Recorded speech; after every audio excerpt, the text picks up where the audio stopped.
Hello students, इस class 12th की chemistry class में आपका स्वागत है। चलिए केमिस्ट्री क्लास शुरू करते हैं।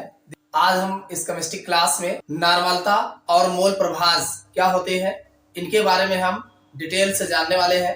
और इससे पिछले वाले लेक्चर्स में हमने जो है मोलरता और मोललता और बाकी जो टॉपिक्स हैं यानी विलयन की सांद्रता को प्रदर्शित करने की कौन कौन सी विधियां हैं, इन सब के बारे में हमने पिछले लेक्चर्स में जो है चर्चा किए थे। अगर आपने नहीं देखा है तो नीचे डिस्क्रिप्शन में जो है प्लेलिस्ट मिल जाएगा, आप वहां से उस वीडियो को देख सकते हैं।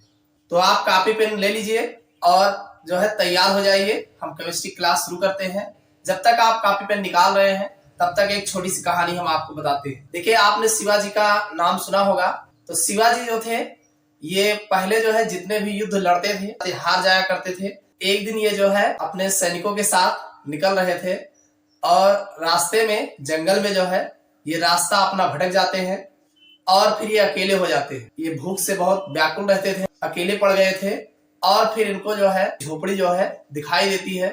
और जब झोपड़ी के पास जाते हैं तो झोपड़ी में एक बुढ़िया जो है रहती है और उनके पास जब ये जाके बैठते हैं तो ये नहीं बताते हैं कि हम कौन हैं।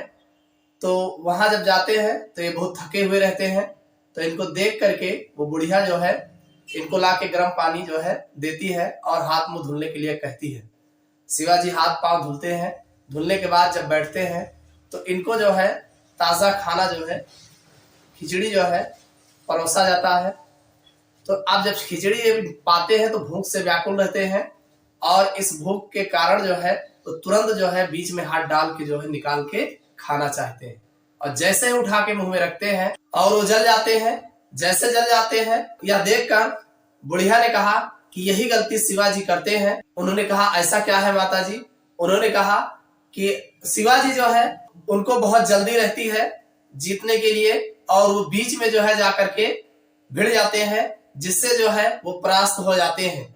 अगर वो किनारे किनारे के राज्यों को पहले जो है समेटते और उनसे लड़ाइयां लड़ते तो धीरे धीरे जो है एक दिन जो है सिंहासन जो है जीत जो है हासिल कर लेते। और यही गलती तुम भी कर रहे हो कि किनारे किनारे के खाना को छोड़ करके आप बीचों बीच में हाथ डालते हो और बीचों बीच में हाथ डालने की वजह से जो है आप भी जो है भोजन को नहीं खा पाते हो। यह सीख उनको जब मिली तो उन्होंने भी पढ़ लिया कि अब मैं जो है इस तरीके से ही लड़ाइयां लड़ूंगा। और बाद में फिर जो है वो एक किनारे से जो है स्टार्ट करते हैं और धीरे धीरे पूरे साम्राज्य पर जीत जो है हासिल करते हैं। तो इस कहानी से आपको पता चलता है कि हमें जो है जो आपकी ये पढ़ाई है, जो आप क्लास 12 की तैयारी कर रहे हैं, हमें एक साथ ढेर सारा ना पढ़ करके थोड़ा थोड़ा डेली पढ़ना चाहिए। कंटिन्यूटी बनाए रखना चाहिए। जब आप कंटिन्यूटी के साथ अपनी तैयारी करोगे तो थोड़ा थोड़ा तैयारी करते करते आपके एग्जाम पेपर तक जो है आप काफी ज्यादा जो है तैयार हो जाएंगे। अगर आप ये सोचते हैं कि हम अभी समय बहुत है बाद में देख लेंगे, तो बाद में देखते देखते समय बीत जाएगा और आप कभी जो है एग्जाम के लिए तैयार नहीं हो पाएंगे। तो चलिए, आप तैयार हो गए होंगे तो चलिए हम शुरू करते हैं अपनी केमिस्ट्री क्लास। देखिए, जो विलयन की सांद्रता प्रदर्शित करने की विधियां हैं तो उसमें एक नॉर्मलता कह लीजिए, इसी को नॉर्मलिटी कहते हैं या विलयन की नॉर्मलता भी कह सकते हैं। तो विलयन की नॉर्मलता के बारे में हम पहले देखेंगे। तो देखिए, अगर हम विलयन की नॉर्मलता की बात करें, आप जान रहे हैं विलयन पढ़ रहे हैं तो विलयन में आपने देखा है कि विलय और विलायक यानी विलय और विलायक आपस में मिला करके विलयन बनाया जाता है। तो यहाँ विलयन की नॉर्मलता की अगर हम बात करें, जो हमारा विलयन होगा 1 लीटर आयतन में उपस्थित विलय के तुल्यांकों की संख्या 1 लीटर आयतन में उपस्थित विलय के तुल्यांकों की संख्या विलयन की नॉर्मलता कहलाती है। या 1 लीटर आयतन में उपस्थित विलय के तुल्यांकों की संख्या विलयन की नॉर्मलता के बराबर होती है। तो ये तो इसकी डेफिनेशन हो गई। अब अगर हम बात करें विलयन की नॉर्मलता बराबर, तो आप जानते हैं विलय के तुल्यांक बटा विलयन का आयतन लीटर में। अब ये जो आपका विलय के तुल्यांक होते हैं, विलय का तुल्यांक देखिए जो विलय का तुल्यांक होता है, तो विलय का तुल्यांक जो होगा वो बराबर होगा विलय का भार, और भार को W से रिप्रेजेंट करते हैं, बटे विलय का तुल्यांकी भार।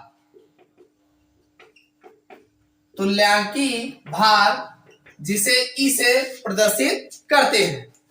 अब अगर हम W/E है इसको इस पर रखेंगे तो हमारा जो विलयन की नॉर्मलता निकल के आएगी, नॉर्मलता बराबर ये हो जाएगा विलय का भार जो कि W में होगा बटे विलय का तुल्यांकी भार,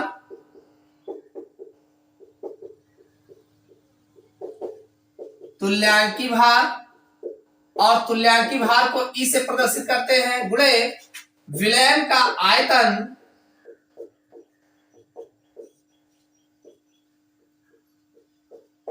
और ये जो होगा लीटर में होगा। इतनी बात समझ में आई कि नहीं भाई? हम विलयन की नॉर्मलता बता रहे हैं, तो विलयन की नॉर्मलता जो होती है विलय के तुल्यांक होते हैं और विलयन का आयतन लीटर में होता है। अब ये जो विलय का तुल्यांक होता है, तो विलय का तुल्यांक जिस पर जो विलय हमारा होता है, आप जानते हैं जो विलयन बनता है विलय और विलायक को आपस में मिलाने से विलयन बनता है। तो जो विलय का भार होगा और उसी का तुल्यांकी भार, विलय का भार बटा विलय का तुल्यांकी भार, ये जो है विलय के तुल्यांक जो है होते हैं।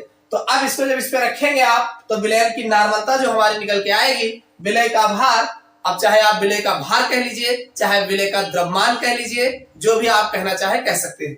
तो यहाँ पर विलय का तुल्यांकी भार हो जाएगा E और गुणे विलयन का आयतन लीटर में। विलय का भार तो आपको मिल जाएगा, आसानी से मिल जाएगा, और ये जो आपका विलयन का आयतन भी आपको मिल जाएगा। समस्या यह है विलय का तुल्यांकी भार कैसे निकाला जाता है। जो हमारा विलय का तुल्यांकी भार होता है अणु भार, देखो इसको निकालने के लिए विलय का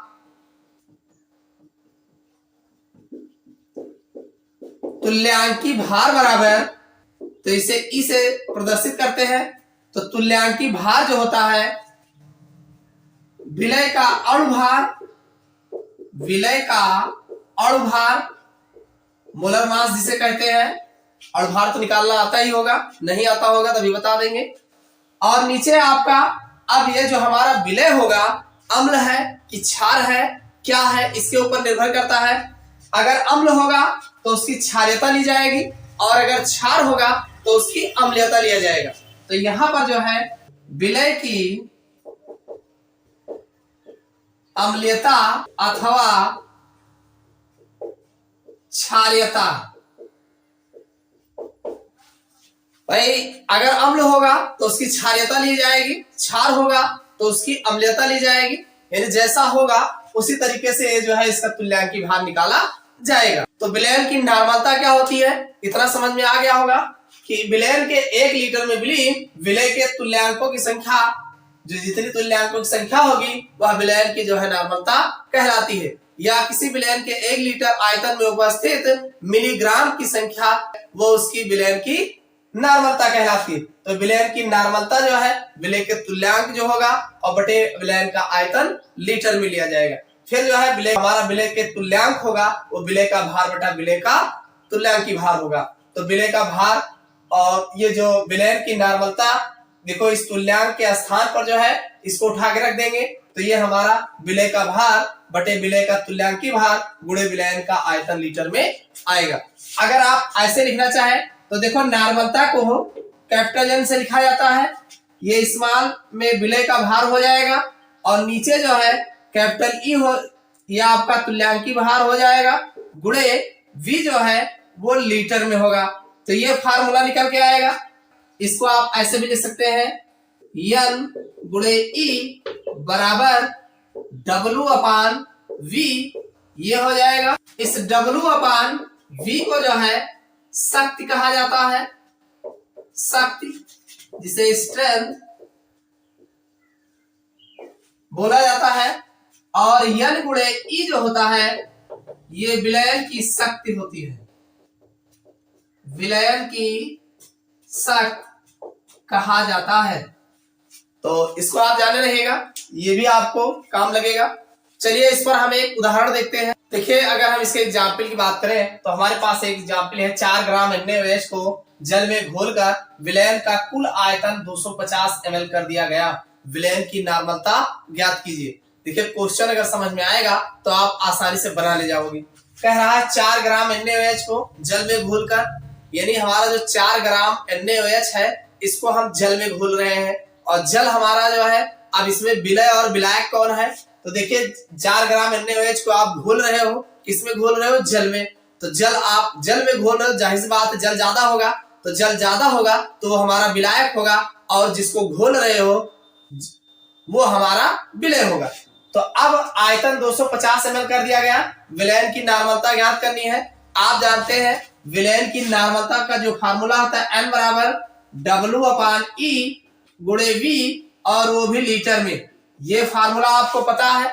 इसमें क्या क्या चीजें दिया गया है, तो सबसे पहले आपको W जो है, विलय जो हमारा W है, क्या घोल रहे हो, 4 ग्राम NaOH घोल रहे हैं, तो ठीक है ये 4 ग्राम हो जाएगा। और आपको V आयतन जो इसमें दे रखा है, कुल आयतन 250 ml कर दिया गया, तो यानी आयतन जो होगा 250 ml हमें किस में रखना है, लीटर में रखना है। तो इसको लीटर में पहले चेंज करेंगे, तो ये हमारा B जो हो जाएगा 250 बटे 1000, भाई ml में दिया है तो इसको लीटर में चेंज करने के लिए जो है 1000 से भाग दे देंगे, तो ये हमारा 1010 से कट जाएगा, और ये 25 चौका 100, 1/4 आ जाएगा। 4 से 1 में आपको भाग देना है, भाई 4 से 1 में भाग देना है, 0 लगाओगे, दशमलव बढ़ाओगे 10 हो जाएगा, 4 दूनी 8 हो जाएगा, फिर 2 आएगा, फिर 1 0 बढ़ जाएगा, 4 पंचे 20, तो ये आ जाएगा 0.25 लीटर जो है निकल के आ जाएगा। तो V की वैल्यू हमारा जो है 0.25 लीटर आ जाएगा। अब हमें आवश्यकता है E, अब हमें E तुल्यांकी भार की आवश्यकता है, विलय का तुल्यांकी भार। इतना तो पता है कि विलय का तुल्यांकी भार अभी अभी हमने बताया। तो विलय का तुल्यांकी भार जो होता है, विलय का अणुभार, यानी जो हमारा विलय होगा उसका अणुभार, उसकी अम्ल और बटे में उसकी अम्लता या क्षारीयता। तो यहाँ पर हमारा विलय कौन है, NaOH है। तो पहले हम इसको निकालने के लिए NaOH का अणुभार निकाल लेते हैं। NaOH का अणुभार, तो NaOH का अणुभार आप जानते हैं 11 दूना 22 से 23, ये 23 होता है। सोडियम का परमाणु भार 23 होता है, ऑक्सीजन का 16 होता है, और हाइड्रोजन का 1 होता है।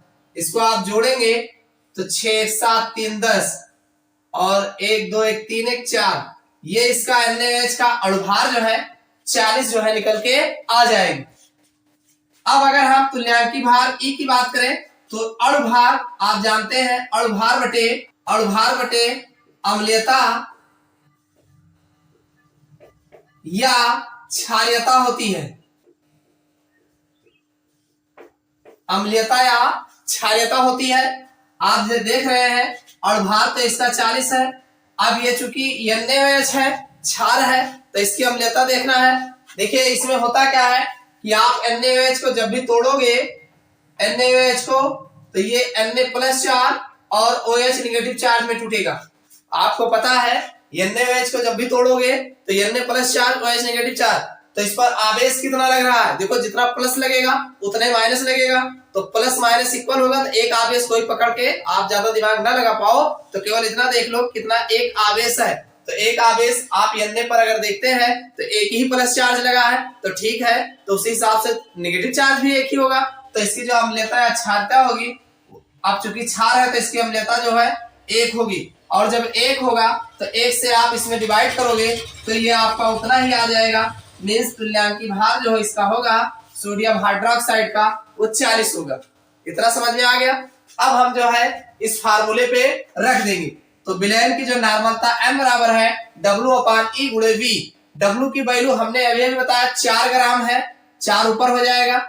E अभी अभी निकाला है 40 आ जाएगा, और V आयतन जो है इसका हमने सॉल्व किया 0.25 लीटर, ये आ गया। इसको आपको सॉल्व करना है।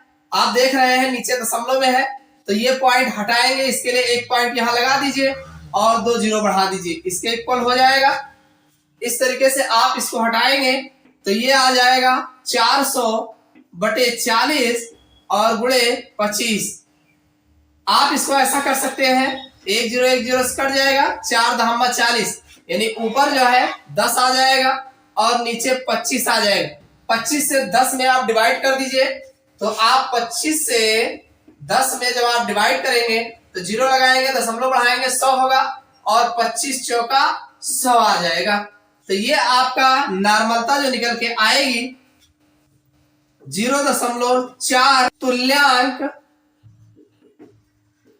प्रति लीटर जो है नॉर्मलता निकल के आ जाएगी। समझ में आई बात की नहीं?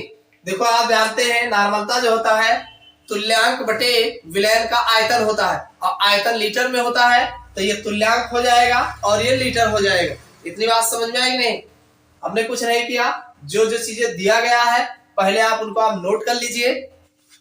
भाई डब्ल्यू दिया है विलय ग्राम में होगा, आयतन जो है 200 ml में दिया है, 250 ml को हम लीटर में चेंज कर लेंगे, NaOH का अणुभार निकाल लेंगे और फिर इसकी जो है तुल्यांक की भार निकालेंगे। तो अणुभार बटे अम्लता या क्षारीयता देखा जाता है, तो यहाँ चूंकि NaOH पर एक ही आवेश बनेगा, तो इसलिए जो है इसकी जो क्षारीयता होगी, अम्लता जो होगा वो जो है 1 बनेगा और E बराबर 40 जो है निकल के आ जाएगा। तो इसको इस पर रख देंगे और रखने के बाद आराम से जो है काट देंगे। तो इस तरीके से विलयन की नॉर्मलता जो है निकल के आ जाएगा। मोस्ट इंपॉर्टेंट है, ये एग्जाम में अक्सर जो है पूछे गए। देखिए अब हम बात करेंगे जो हमारा मोल प्रभाज होता है, तो मोल प्रभाज के बारे में हम चर्चा करेंगे। मोल प्रभाज होता क्या है और इस पर जो है उदाहरण देखेंगे। देखिए अगर हम मोल प्रभाज की बात करें तो भाई विलयन में उपस्थित विलय के मोलक संख्या, यानी जो आप जानते हैं कोई भी विलयन होगा तो 2 चीज होगी, एक तो विलय होगा और दूसरा जो है विलायक होगा। अरे आप विलयन बना रहे हो तो 2 पदार्थ तो उसमें होंगे ही होंगे, तभी तो विलयन बनाओगे। एक आपका विलय होगा और दूसरा विलायक होगा, ये 2 होगा तो किसी विलयन में उपस्थित, जैसे मान लीजिए अगर हम किसी पदार्थ 2 पदार्थ इसमें है मान लीजिए, तो एक पदार्थ के अगर हम मोल प्रभाज की बात करें, किसी विलयन में उपस्थित किसी पदार्थ के मोलों की संख्या, जैसे इसके मोलों की संख्या, अगर हम इसके मोलों की संख्या लें और विलयन में उपस्थित सभी विभिन्न पदार्थों की मोलों की संख्या के योग के अनुपात को उसे मोल प्रभाज कहते हैं। देखिए कि किसी विलयन में उपस्थित विलय के मोलों की संख्या, विलय के मोलों की संख्या तथा उस विलयन में उपस्थित विलय और विलायक के कुल मोलों की संख्या के योग के अनुपात को विलय का मोल प्रभाज कहते हैं। इसी विलयन में उपस्थित विलय के मोलों की संख्या, किसी विलयन में उपस्थित विलय के मोलों की संख्या तथा उस विलयन में उपस्थित विलय तथा विलायक के कुल मोलों की संख्या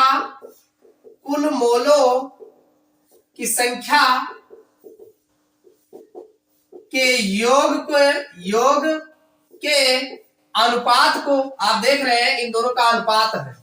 भाई विलय का जो मोल है उसका अलग है और विलय और विलायक के कुल मोलों के योग के अनुपात को विलय का मोल प्रभाज कहते हैं। जिसका हमें निकालना है मोल प्रभाज वो ऊपर होगा। एक चीज ध्यान रखना, जिसका हमें मोल प्रभाज निकालना होगा वो ऊपर रखेंगे, बाकी उसके मोलों की संख्या ऊपर रखेंगे, बाकी उसका भी और साथ में अदर जो भी मिलाए होंगे सबके मोलों की संख्या के योग के जो योग ले लेंगे और दोनों का जब अनुपात बनाएंगे तो वो उसका जो है मोल प्रभाज कहलाता है। इसको आप ऐसे कह सकते हैं कि माना विलय के मोलों की संख्या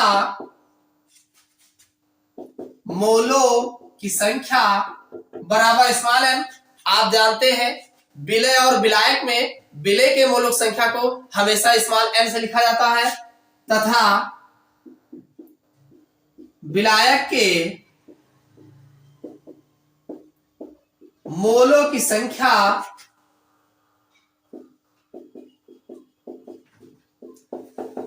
कैपिटल एन, विलायक को हमेशा कैपिटल एन में लिखा जाता है। कुल मोलों की संख्या, कुल मोलों की संख्या तो small N plus capital N हो जाएगा। अरे दोनों का अगर आप जोड़ोगे तो एन प्लस एन बनेगा, small N plus capital N. अब अगर हमें विलय का मोल प्रभाज निकालना है तो विलय का मोल प्रभाज,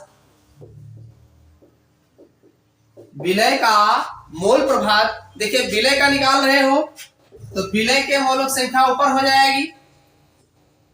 तो आप ऐसे लिख सकते हैं विलय के मोल, विलय के मोल बटे कुल मोल। भाई आप विलय का मोल प्रभाज निकाल रहे हो तो विलय के मोल बटे कुल मोल, और जो विलय का मोल है आप देख रहे हैं स्मॉल एन है और कुल mole small N plus capital N, यानी विलय का मोल प्रभाज जो हमारा निकल के आएगा एन अपान एन प्लस कैपिटल एन। इसी तरीके से विलायक का मोल प्रभाज की अगर हम बात करें, विलायक का मोल प्रभाज, अगर हम विलायक के मोल प्रभाज की बात करें तो विलायक हमारा कैपिटल एन है, तो अब विलायक का मोल हो जाएगा, विलायक का मोल बटे कुल मोल। भाई विलायक का मोल बटे कुल मोल, तो विलायक का मोल तो हमारा कैपिटल एन है और कुल मोल हमारा small N plus capital N होगा। तो इस प्रकार से विलय का मोल प्रभाज इस फार्मूले पे आएगा और विलायक का मोल प्रभाज इस फार्मूले पे आएगा। तो समझ में आ गया होगा किसी विलयन में उपस्थित पदार्थ के मोलों की संख्या, यानी उस जिसका हम मोल प्रभाज निकाल रहे हैं उसका मोलों की संख्या तथा उस विलयन में उपस्थित विभिन्न पदार्थों के कुल मोलों की संख्या के योग के अनुपात को पदार्थ का मोल प्रभाज कहते हैं। इतनी बात समझ में आ गई। तो जैसे मान लीजिए विलय के मोलों की संख्या एन है और उसी में विलायक की मोलों की संख्या कैपिटल एन है, तो दोनों की कुल मोलों की संख्या एन प्लस एन हो जाएगी। अब इसमें विलय का जो मोल प्रभाज आएगा ये विलय के मोल बटे कुल मोल हो जाएगा, तो विलय का मोल एन होगा, कुल मोल आपका वही रहेगा। और विलायक का मोल प्रभाज अगर निकाला जाएगा तो विलायक का मोल ऊपर हो जाएगा और कुल मोल नीचे आ जाएगा। तो इस तरीके से एन अपान एन प्लस कैपिटल एन हो जाएगा। तो इस फार्मूले से जो है मोल प्रभाज निकाला जाता है। अब हम एक उदाहरण द्वारा इसको समझें। देखिए हमारे पास एक एग्जाम्पल है कि 92 ग्राम C2H5OH और 72 ग्राम जल के मिश्रण में दोनों का मोल प्रभाज निकालना है, अलग अलग मोल प्रभाज निकालना है। तो देखिए आप जानते हैं कि यहाँ पे C2H5OH एथिल अल्कोहल है एक, और दूसरा है 72 ग्राम जल के मिश्रण में, यानी दोनों का मिश्रण बनाया गया है। यहाँ आपको विलय और विलायक से नहीं मतलब है, यहाँ आपको केवल ये देखना है कि क्या क्या मिलाया गया है। एक विलय होगा दूसरा विलायक, किसी को कुछ भी मान सकते हो, इससे कोई मतलब नहीं है, बस दोनों आपको लेना है। तो यहाँ सबसे पहले हम C2H5OH के मोलों की संख्या की बात करेंगे, मोलों की संख्या। अब C2H5OH के मोलों की संख्या आप जानते हैं, जो मोलों की संख्या n होता है वो W अपान m होता है। आपको पता है किसी भी पदार्थ का जो मोलों की संख्या है वो उसका जो है पदार्थ का भार बटे अणुभार होता है। इसको हमने आपको पिछले टॉपिक पे चर्चा किए थे। तो यहाँ पे C2H5OH के मोलों की संख्या तो आप देख रहे हैं, यहाँ पर देखो 92 ग्राम C2H5OH, यानी इसका जो W है, W जो दिया गया है 92 हो जाएगा, 92 और बटे C2H5 का अणुभार यम निकालना पड़ेगा आपको। तो आप निकाल लीजिए यहाँ से यम, इसका निकालोगे तो C2H5OH एथिल अल्कोहल है, ये 2 पार्टिकल है। अब कार्बन का परमाणु भार 12 होता है, इसी तरीके से 5 गुणे 1 हो जाएगा। भाई हाइड्रोजन का परमाणु भार 1 होता है, ऑक्सीजन का 16 होता है, हाइड्रोजन का 1 होता है। हर एक एलिमेंट्स के बाद जो है हम प्लस का निशान लगाएंगे, ध्यान रखिएगा। 6 1 7, इसको पहले आप ऐसे कर लो, 12 दूना 24, 5 एकम 5 और 16 और एक ये, तो 6 1 7, 7 5 12, 12 4 16, एक लगा, एक एक 2 हो जाएगा, 2 2 4। तो इसका जो अणुभार एथिल अल्कोहल का निकल के आएगा 46 आएगा। तो यहां हम इसको 46 रख देंगे और इसको आप जब सॉल्व करेंगे, आप जानते हैं 6 दूनी 12 और 4 दूनी 8, 1 9, ये 2 बार जाएगा, ये कट जाएगा, 2 बार जाएगा, यानी C2H5OH के मोलों की संख्या जो है 2 जो है निकल के आ जाएगी। इसी तरीके से 72 ग्राम जल में, तो हम जल के मोलों की संख्या, जल के मोलों की संख्या निकाल लेते हैं। तो मोलों की संख्या में आप जानते हैं भार बटा अणुभार, तो जल का जो भार दिया गया है 72 ग्राम दिया गया है और जल का अणुभार निकाल लीजिए। तो जल का अणुभार जब निकालोगे H2O से निकालोगे तो हाइड्रोजन का ये 2 एकम 2 हो जाएगा और ऑक्सीजन का 16, 6 2 8, ये 18 आ जाएगा। आज जानते हैं 18 चौक 72, ये 4 जो है इसका जल के मोलों की संख्या निकल के आ जाएगी। तो अब आप कुल मोलों की संख्या निकाल लीजिए। कुल मोलों की संख्या, कुल मोलों की संख्या, तो भाई 2 ये है, 4 ये है, 6 मोल आपके जो है निकल के आ जाएंगे कुल मोलों की संख्या।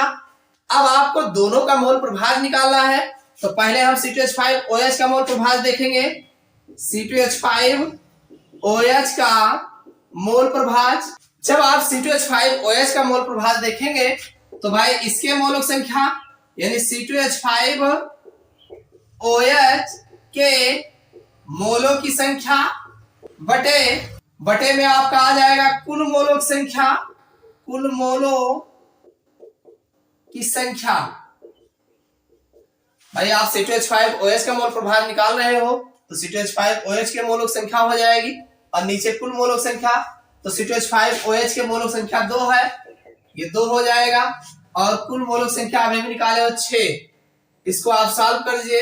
2 एकम 2, 2 ते 6 मीन्स 1/3, 3 से 1 में भाग दे दीजिए। 3 से जब आप 1 में भाग देंगे, दशमलव लगाओगे, 0 लगाओगे तो ये 3 त्रिका 9 हो जाएगा, 1 आएगा, फिर वही 0 बढ़ेगा, 3 त्रिका 9। तो ये जो हमारा C2H5 का मोल प्रभाज निकल के आ जाएगा 0.33 जो है निकल के आ जाएगा। इसकी कोई इकाई नहीं होती है, बस जान ले रही है। इसी तरीके से दूसरा है हमारा जल का मोल प्रभाज। जल का मोल प्रभाज, तो जाहिर सी बात है सबसे पहले जल के मोल बटे कुल मोल। तो जल का मोल अगर देखा जाए यानी जल के मोलों की संख्या देखा जाए तो 4 है और कुल मोल हमारा 6 है, तो 2 दूनी 4, 2 ते 6 यानी 2/3 आ जाएगा। 3 से 2 में भाग दे दीजिए। 3 से 2 में भाग देंगे, दशमलव लगाएंगे, 20 आएगा। 3 6 18 हो जाएगा, फिर 2 आ जाएगा, फिर 0 उड़ाओगे, 3 6 18। तो कुल मिला के जल का मोल प्रभाज जो होगा, जल का मोल प्रभाज बराबर निकल के आ जाएगा 0.66। इस तरीके से जो है जल का मोल प्रभाज निकाला जाएगा। तो एक तो ये तरीका है कि दोनों अलग अलग जो है आप निकाल लीजिए, और दूसरा तरीका इसका ये है कि एक का मोल प्रभाज अगर आप निकाल लीजिए तो दूसरे को निकालने के लिए देखो इनका जो मोल प्रभाज होता है विलय प्लस विलायक का मोल प्रभाज बराबर 1 होता है, यानी दोनों की वैल्यू जो है 1 होती है। अगर एक का मोल प्रभाज आपको पता हो जाए तो एक में से आप घटा दीजिए उसको, तो दूसरे का मोल प्रभाज निकल के आ जाएगा। जैसे अगर हमें मान लीजिए विलय का निकाल लिए हैं तो विलायक का मोल प्रभाज बराबर -1 माइनस विलय का मोल प्रभाज। विलय का मोल प्रभाज आप इस तरीके से निकाल सकते हैं। आप देख रहे हैं ये 1 होगा और विलय का मोल प्रभाज हमने जो पहले निकाला था वो हमारा जो है, मान लीजिए विलय आप किसी को मान लीजिए, जैसे एथिल अल्कोहल को मान लेते हैं, तो 0.33 इसको घटा दीजिए, तो 1 में से 3 आप जब घटाएंगे तो 10 में से 3 गया, 7 हो जाएगा, 7 3 10, और यहाँ पे 9 है तो ये 6 3 9 हो जाएगा, और ये दशमलव लग जाएगा 0 0। तो जैसे यहाँ पे 0.66 आया है तो वैसे यहाँ पे 0.67 आया है, तो इसी तरीके से ये आपका 0.67 आ जाएगा, यानी वैल्यू आपकी सही आएगी। यहाँ पे 6 हमने लिखा है, आप निकालोगे 6 7 हो जाएगा। तो ऐसे इस तरीके से, यानी एक का अगर मोल प्रभाज निकाला है तो दूसरे का निकालने के लिए 1 में से अगर हम घटा देते हैं तब भी मोल प्रभाज उसका मिल जाता है। ये समझ में आ गया होगा कि मोल प्रभाज किसी का कैसे निकाला जाता है। तो ये एग्जाम में बहुत पूछा गया है कि मोल प्रभाज से आप क्या समझते हैं या